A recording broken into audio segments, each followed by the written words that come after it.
अभिनव ने गीता ज्ञान के जरिए अपने फादर बृजभूषण जी उर्फ पंडित जी की लेगेसी को आगे बढ़ाने की जिम्मेदारी ली है और अब तक उसने इस जिम्मेदारी को बखूबी निभाया भी है।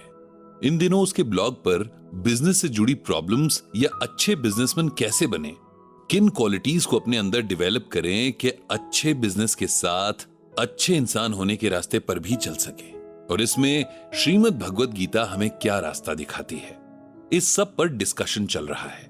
अभिनव को इस पहल का बहुत अच्छा रिस्पॉन्स भी मिल रहा है और उसके पास रोज कई मेल्स आते हैं जिनमें लोग अपनी प्रॉब्लम्स शेयर करते हैं और गीता ज्ञान के जरिए उनका सॉल्यूशन मांगते हैं। अभिनव की कोशिश रहती है कि सबको रिप्लाई कर सके और इसके लिए उसे गीता को बार बार पढ़ना पड़ता है। बहुत बार पंडित जी के गीता ज्ञान पर बनाए नोट्स को भी टटोलना पड़ता है और उसे हैरत इस बात की होती है कि जितनी बार वो गीता पढ़ता है उतनी बार उसे कुछ नया ज्ञान मिलता है, जैसे हर बार कोई एक बंद दरवाजा खुल जाता है जो उसे शांति और सुकून की तरफ ले जाता है। हेलो फ्रेंड्स, मैं आरजे पीयूष हूं और आप सुन रहे हैं कुकू एफएम। तो जिन सिचुएशंस की बात कर रहे थे हम, उनमें से एक अभिनव को एक मेल पर लिखी हुई मिली। लिखने वाले ने कुछ इस तरह से लिखा था: प्रिय अभिनव जी, मेरा नाम सौरभ है और मैंने आपका गीता ज्ञान ब्लॉग अभी हाल ही में पढ़ना शुरू किया है।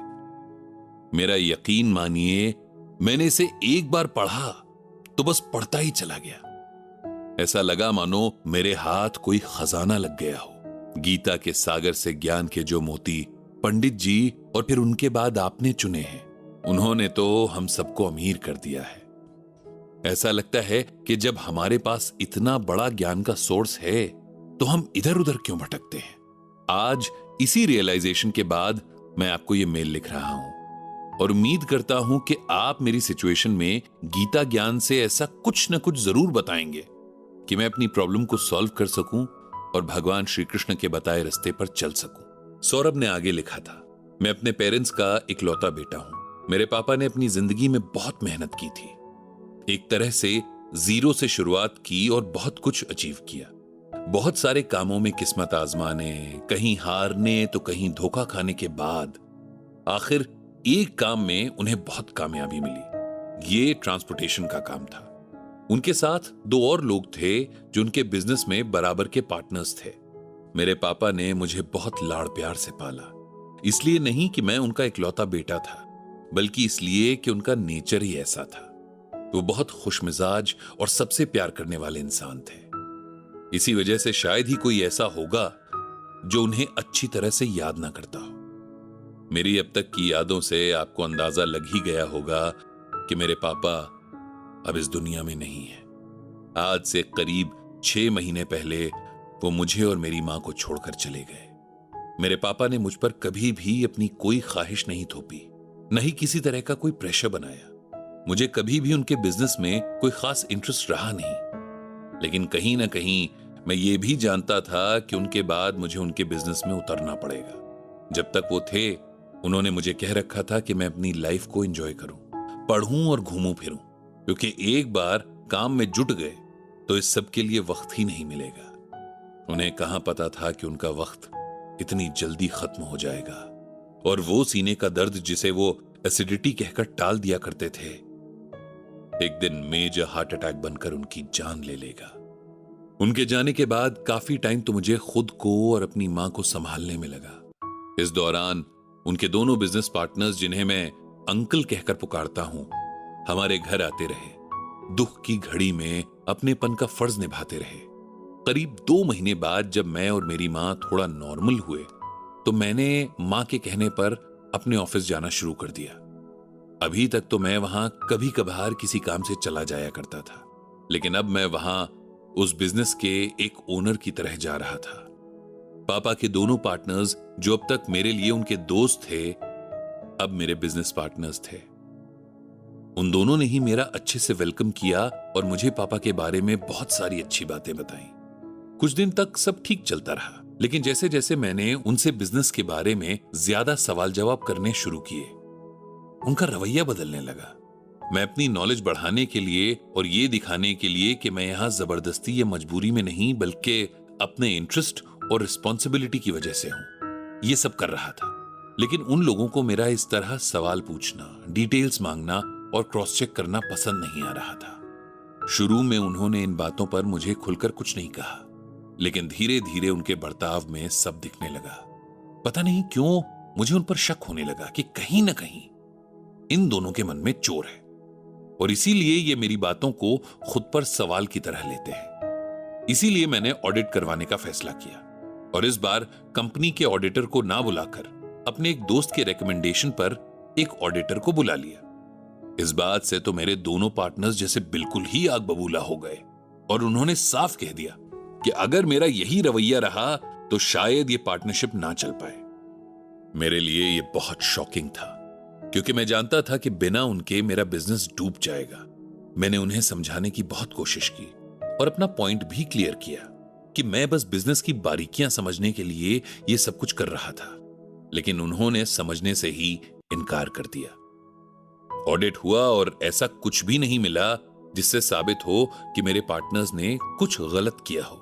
मुझे अपने शक और हरकत पर शर्मिंदगी तो थी, लेकिन मैंने अपनी गलती नहीं मानी। मेरा ईगो मुझे ऐसा करने से रोके हुए है।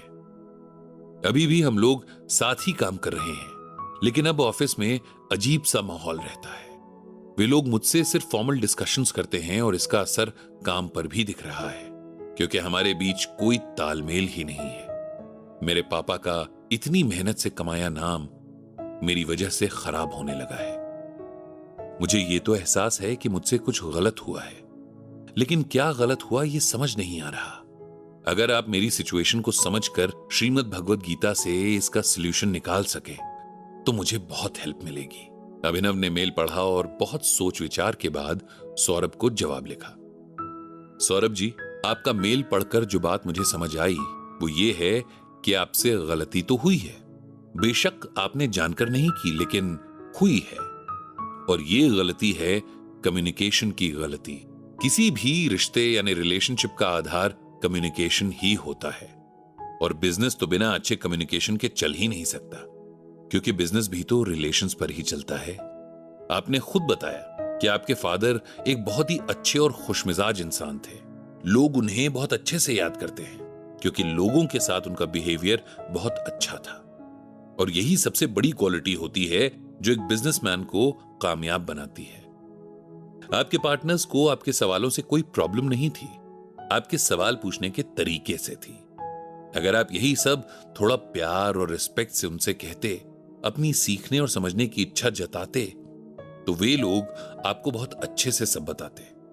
लेकिन आपके तरीके ने उन्हें इनसिक्योर फील करवाया है, और जिस वजह से आप लोगों का रिलेशनशिप खराब हो गया, जिसका असर बिजनेस पर तो पड़ना ही था। अच्छा कम्युनिकेशन यानी अपनी बात को इस तरह से रखना कि आप जो कहना चाहते हैं वही सामने वाले को समझ आए, ये एक आर्ट है जिसे सीखना सबके लिए बहुत जरूरी है, और बिजनेस में तो ये सबसे ज्यादा इंपॉर्टेंट है। किसी को बिना हर्ट किए कड़वी और सच्ची बातें कैसे कहनी है, जिसे ये आ गया समझिए वो एक कामयाब बिजनेसमैन बन गया। कम्युनिकेशन की इंपॉर्टेंस पर ही गीता में भगवान श्री कृष्ण कहते हैं कि अनुद्वेगकरम वाक्यम सत्यम प्रियहितम च यत् स्वाध्यायाभ्यसनम चैव वांगमयम तप उच्यते।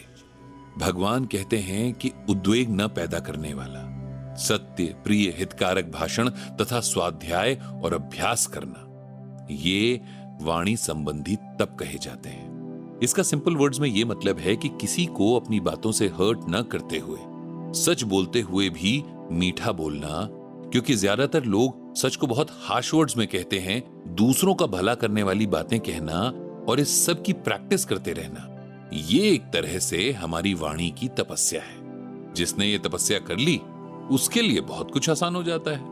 आपने भी अपने कम्युनिकेशन पर ध्यान देना होगा और ईगो छोड़कर अपने पार्टनर से अच्छे रिलेशन डेवलप करने होंगे, क्योंकि आज के दौर में लॉयल लोगों का साथ बहुत मुश्किल से मिलता है। मैं भगवान श्री कृष्ण से प्रार्थना करूंगा कि आपको ये सब करने की शक्ति और समझ मिले। इतना लिखकर अभिनव ने सौरभ को मेल भेज दिया। बिजनेस को